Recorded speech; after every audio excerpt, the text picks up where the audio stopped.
আজকে তোমাদের নতুন একটা জিনিস আরম্ভ করব লিটারেচারের। সেটা একটা গদ্য।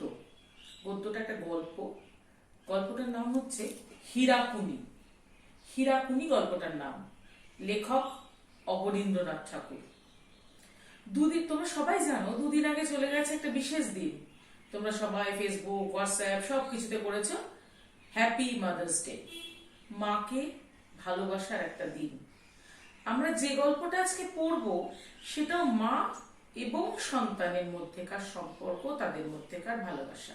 এটা হ্যাপি মাদার্স ডে এর মতোই একটা গল্প। প্রথমে আমরা গল্পটাতে যাব না, আমরা লেখক সম্বন্ধে আলোচনা করব। অবনীন্দ্রনাথ ঠাকুর ঠাকুর পরিবারের সন্তান।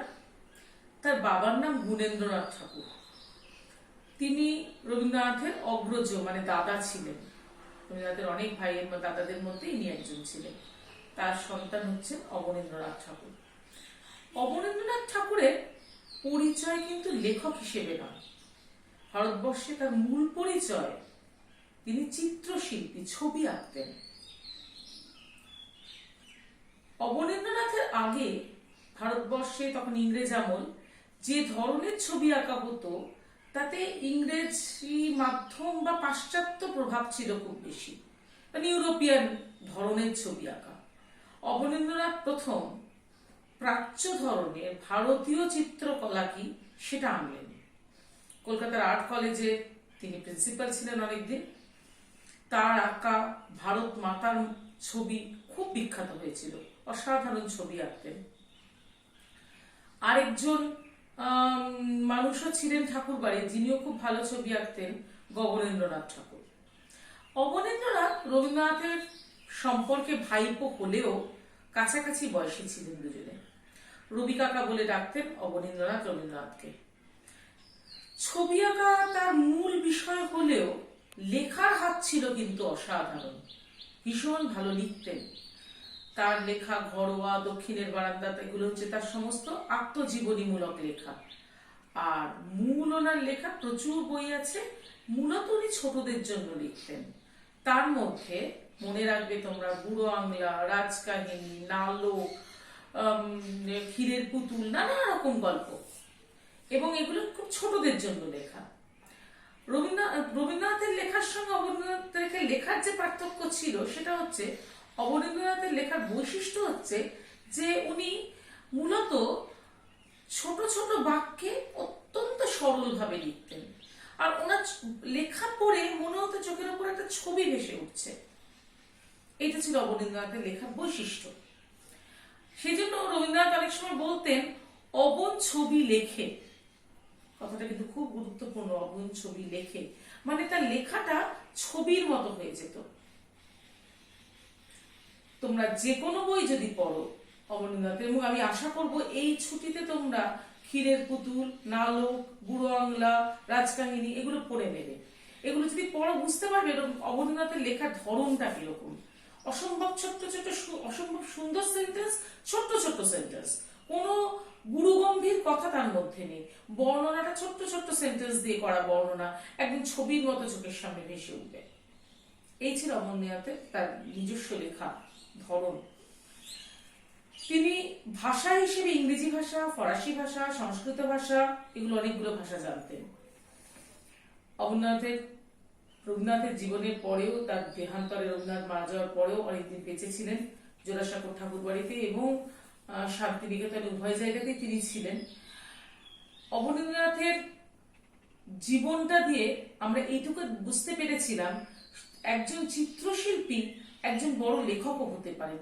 কাজে কোন দিকটা দিয়ে যে তার পরিচয় আমরা দেব সেটা কিন্তু আমাদের কাছে একটুখানি আমাদের গন্ডগোল হয়ে যায়। তাকে আমরা লেখক বলবো না তাকে আমরা চিত্রশিল্পী বলবো। আজকের গল্পটার নাম হচ্ছে হীরাকুনি। আমি বলেছি তোমাদেরকে এটা আমাদের মাদার্স ডেতে নিবেদন করা গল্প। মায়ের সঙ্গে সন্তানের সম্পর্ক কেমন, আমি একটু রিডিং করি গল্পটা, এটাতে তোমরা বুঝতে পারবে। তার পরের দিন আমি তোমাদের কাছে সবারই বই এসে গেছে, পরের দিন আমরা ধরে ধরে পড়ব। গোয়ালিনীর নাম হীরা, গাইটির নাম কুনি। হীরার 1 মাসের ছেলে, গাইটির 1 মাসের বাছুর। হীরা দুধ বেচতে চলে রায়গড়ের পাহাড় ভেঙে বর্গি রাজাকে। কুনি গায়ের টাটকা দুধ রাজা খায়, বাছুরটি কাঁদতে থাকে। হীরার মনে কোনোদিন ব্যথা বাজে না বাছুরের জন্য। দুধ দুইবার বেলায় কুনি গাই থেকে থেকে তার বাছুরকে ডাকে, বাছুর আসতে চায় দুধ খেতে, হীরা তাকে ফিরিয়ে দেয়, খোঁটায় বেঁধে রাখে। বাছুর তার মাকে পায় না, কাঁদতে থাকে দুধের জন্য। হীরা সেদিকে নজর দেয় না, সকাল বিকাল দুধ দুয়ে নিয়ে যায় বেচতে বর্গির কেল্লায়। সেখান থেকে ফিরে আসে সন্ধ্যের আগে। প্রথমে নিজের ছেলেকে দুধ খাওয়ায়, ঘুম পাড়ায়, তারপর বাছুর নিয়ে কুনির কাছে ধরে। বাছুর তার মায়ের কোলে ঝাঁপিয়ে পড়ে, কিন্তু দুধ পায় একটুখানি। কুনি বাছুরের গা চেটে তাকে ঘুম পাড়ায়। বাছুর থাকে উপবাসী, দুধ খায় বর্গি রাজা। এইভাবে দিন যায়। একদিন হীরা গেল দুধ বেচতে কেল্লায়। সেখানে দুধের দাম চোকাতে রাজার খাজাঞ্চি করলে দেরি। সন্ধ্যার ঘড়ি পড়ল, কেল্লার ফটক ঝনাত করে বন্ধ হয়ে গেল। হীরা বলে, দোর খোল। সেপাই বলে, হুকুম নেই। হীরার প্রাণ ছটফট করে ছেলের জন্য। সে কেঁদে বলে, বাছা আমার না খেয়ে রয়েছে, পায়ে ধরি তোর, দোর খোল। বর্গি রাজার কড়া পাহারা, দোর খোলে না। হীরার বুক টনটন করে ছেলেকে দুধ দিতে। সে শেকল ধরে নাড়া দেয়, বলে, একটিবার খোল রেখিন। লোহার তালা ঝনঝন করে জানায়, হুকুম নেই। বেলা পড়ল, সন্ধ্যা তারা কেল্লার মাঝখানে দেবতার মন্দিরের উপরে দেখা দিল। রাতের পাখিরা ডানা মেরে উড়ে চলল বাসায়। হীরা কেঁদে বলে, ওরে ডানা পাই তো উড়ে যাই বাছার কাছে, সে যে না খেয়ে মরে। পাহাড়ের নিচেই হীরার ঘর। সেখান থেকে কুনি গাই তার বাছুরকে ডাক দিচ্ছে শোনা গেল। হীরা দুধের খালি কলসি আছড়ে ভেঙে দাঁড়ালো, কোমর বেঁধে পথের সন্ধানে চলল।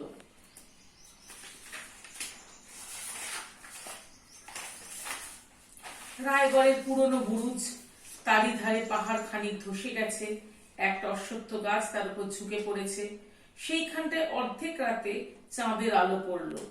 হীরা দেখলে পাথরগুলি কুমিরের দাঁতের মতো খোঁচা খোঁচা ঝকঝক করছে। হীরা সেই পথে আস্তে আস্তে নামতে থাকলো।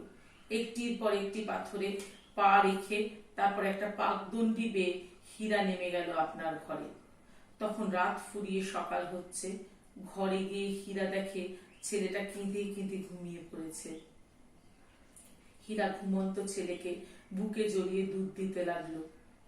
দড়ি ছিঁড়ে কুনি উপবাসী বাছুর দুধ খেতে লাগলো। হীরা সেদিন তাকে মার কাছ থেকে সরিয়ে দিল না। বেলা হলো, রায়গড়ের বর্গি রাজা ঘুম ভেঙে দুধের জন্য ডাকাটাকি করতে লাগলো। হীরা আজ দুধ আনেনি। সেপাই ছুটলো, শান্তি ছুটলো হীরার ঘরে দুধ আনতে। হীরা বলল, দুধ নেই, শুকিয়ে গেছে। বর্গি রাজার সেপাইটা শুনবে কেন? হীরাকে ধরে নিয়ে গেল কেল্লায়। সেখানে রাজা শুনলেন সব কথা। হীরাকে তার গ্রামখানি জায়গির দিলেন। আর যে পথে হীরা প্রাণ হাতে করে নেমে গিয়েছিল ছেলের কাছে, সেই দুর্গম পথটির নাম দিলেন বর্গি রাজা হীরা কুনি। হীরা দুধ বেচা ছেড়ে চাষবাসের কাজে লেগে গেল। এই হলো গল্পটা। তোমাদের একটা কথা বলে রাখি যে তোমরা যে আমার এই লেখার মধ্যে যদি সম্ভব হয় একটু ফোনে যোগাযোগ করবে। আমি লেখার তো পুরো বইগুলো পাওয়া যাচ্ছে না তোমাদের কাছ থেকে, আমি একটু হোয়াটসঅ্যাপে বইয়ের কিছু ছবি আমি নেওয়ার চেষ্টা করব। কেমন? ঠিক আছে, তাহলে এই অবধি আজকে পড়া রইল, পরের দিন আবার হবে।